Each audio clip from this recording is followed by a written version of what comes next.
Hey, Julia. Have you given some thought to us living together? I'm still in good health now, but it's been 3 years since my husband passed away. Considering the future, I think it might be good to start living together sooner rather than later. Good evening. About that living situation. To be frank, at this point, adding one more person to our home is going to be quite tough. What? I heard from Hans that you recently quit your part-time job. If you wish to live with us, one condition is that you'll have to find a new job. Why should I have to work just to live with my own son and his wife? You too! Having the nerve to say such things while being supported by Hans. I'm working as well. What can a mere part-timer say? No, I'm full-time. And besides, the reason I quit my job was with the premise of living with you. It would take me an hour just to get to my part-time job from your place. So, I had no choice but to quit, right? There might have been other ways, like getting transferred to a sister store or something. Enough. The living together is decided. Living in your current one-bedroom apartment won't work for 3 people, so you need to buy a house or a condo right away. Or lease a larger rental property and move in as soon as possible. Please don't make decisions on your own. It has to be at least a 3-bedroom house. We didn't agree to live together.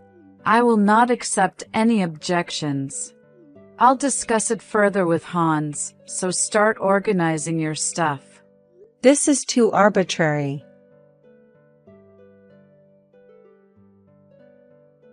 Mother, did you send a resignation notice to my workplace? Oh, they received it. So it was you. Why would you do something like that? Now, you have no choice but to live with me.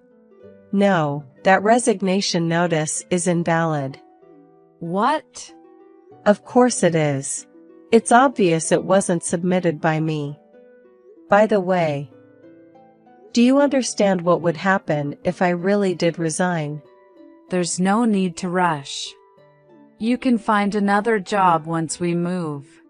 Becoming a full-time employee might be a bit difficult, but you can easily find part-time jobs. How can you be so laid back? Do you think we have that kind of savings? What? I've told Hans numerous times, instead of not considering earning more than he is now. I want him to think about the future and focus on his work. If you want to live with us, that's the starting point. Julia, were you such a spendthrift? What? You should be able to live comfortably with Hans's income, and yet you're still not satisfied. Do you know how much Hans earns? Of course, I do. I heard it directly from him. Do you really believe that we could quit our jobs and live comfortably with that amount? Yes, of course.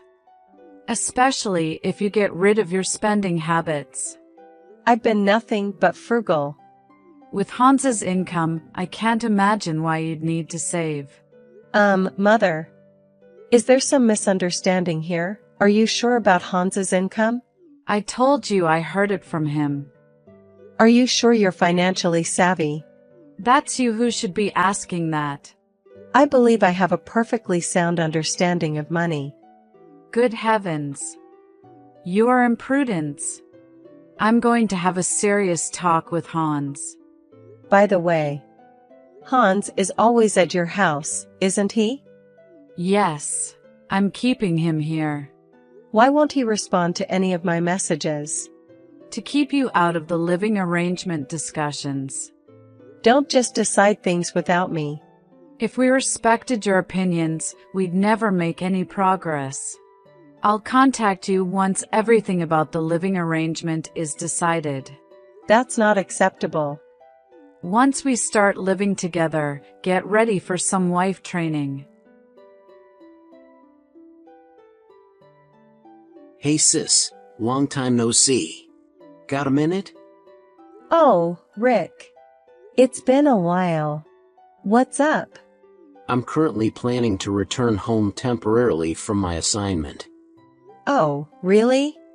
Well, someone broke into my house. What? What are you saying? Well, I was planning to do some maintenance on my house this weekend. It seems like someone has moved in. What? You have to call the police. Yeah, I was going to. But when I asked the neighbors, they said they were greeted with a "we've just moved in a week ago."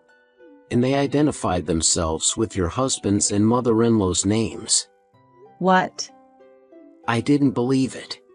I thought I should check with you, who holds the spare key to my house, before reporting it. Do you have any idea? Just a moment.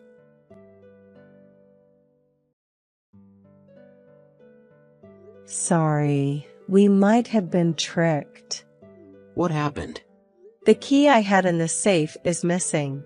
The only ones who know the combination to the safe are Hans and me, so he might have taken it.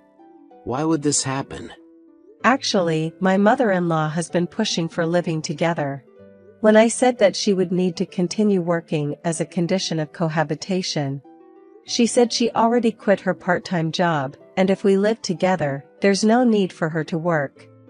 What? Currently, you are barely making ends meet working full-time. And now, the jobless mother-in-law is thinking of moving in. I tried to explain this situation, but it seems like there's some fundamental misunderstanding. Crucially, Hans keeps going to his mom's house and ignoring my messages. We've been unable to communicate effectively for a while now.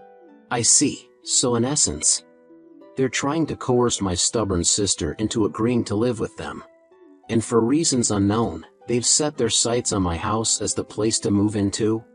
It feels like they're taking advantage of the fact that I, the rightful homeowner, am currently away on a 3-year assignment at a regional branch. That's probably what's happening. I'm sorry, Rick. I never thought they'd target the house you purchased. It's not your fault. So, what should I do next? Where are you right now, Rick? At a friend's house. I've secured a place to unwind, so I'm alright. Got it. I'll try reaching out to the mother-in-law. Depending on her response, we may have to prepare for the worst-case scenario. Mother. It appears you've moved. Where to? Oh, Julia. I was just about to contact you. Is it correct to assume that Hans has accompanied you to your new place? Yes. You're too unreasonable and stubborn. I decided to discipline you before living together. I don't recall doing anything warranting such discipline. Are you still insisting on that? If you continue to be self-centered, you may have to consider divorce. I don't remember doing anything to warrant a divorce. Enough is enough. And Hans, who's been taking care of you? Oh, so you're suggesting that I'm the one being taken care of? Indeed. A wife who can't appreciate her husband earning $7,000 per month is unnecessary. What? $7,000? If you don't like it, apologize sincerely and agree to live together. Of course, I'll let you know our new address afterwards. If you bow down and agree to live together, I'll tell you where we moved. Demanding a bow via messaging. Are you seriously expecting me to send a picture of me bowing down? Yes, that would be perfect. I refuse. What? I have no reason to do that. Julia, you're truly stubborn. Are you okay with Hans divorcing you? Yes. I'm tired, it's fine. What? It's okay to divorce a husband who brings home $700 a month. What? $700? Yes, Hans's monthly salary, after tax, is $700. He's just a part-timer after all. Wait a minute. Out of the blue, Hans's monthly salary is $7,000. Where did that number come from? I got it from Hans himself. When I asked about his monthly income, he showed the number 7 with his fingers. So, he didn't verbally say $7,000. Ha! Maybe you misinterpreted the 7 as $7,000 because $700 seems implausible. But the fact remains that Hans's take-home pay is $700.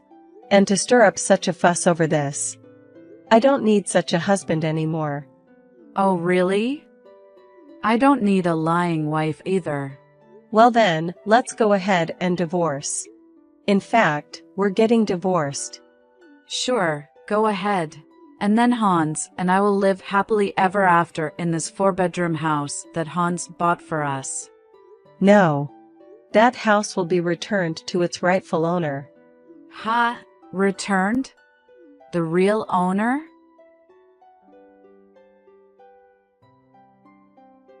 Julia! What the hell is going on?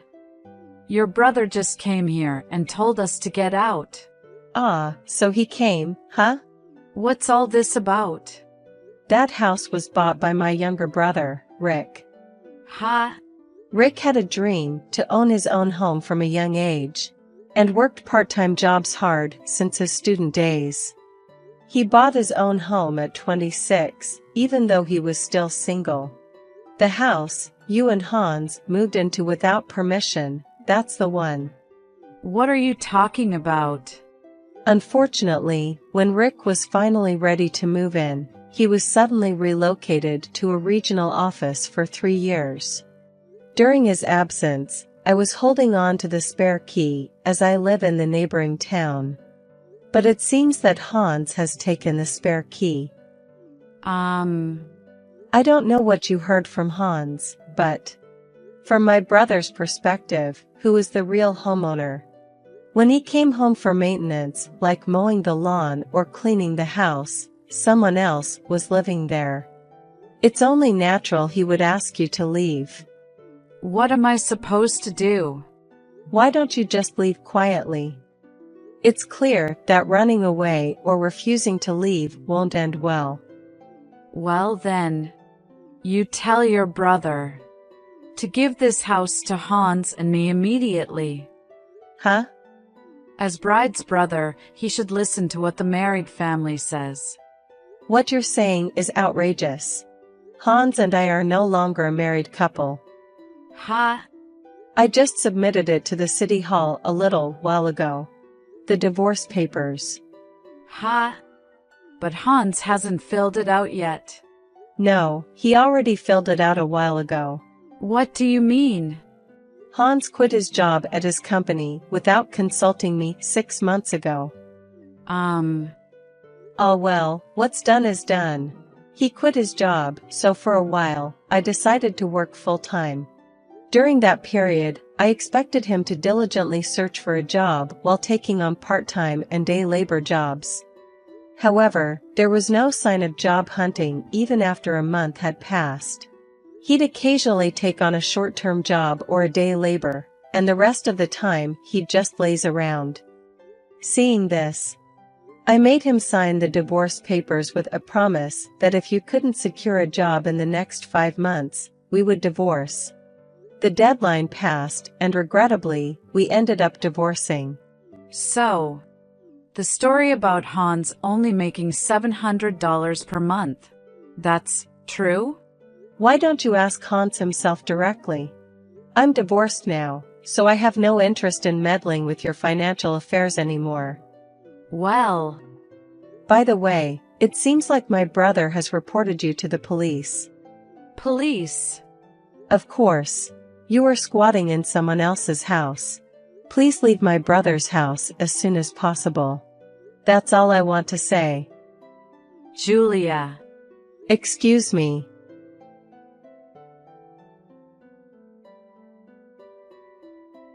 Hey sis, how's everything since then? Good. I found a place to move and started packing. Oh, I see. By the way, what are you going to do with that house? It's got a stain on it even before you could actually live in it. Oh, right. That's why I wanted to contact you. The value of the property in that area has surged, and I can sell the house for almost the same amount I paid for it. Really? Considering the inconvenience fee or say, consolation money I got, I'll look for a better property once my job transfer period is over. Well, as long as you're not at a loss, that's good. Yeah, really.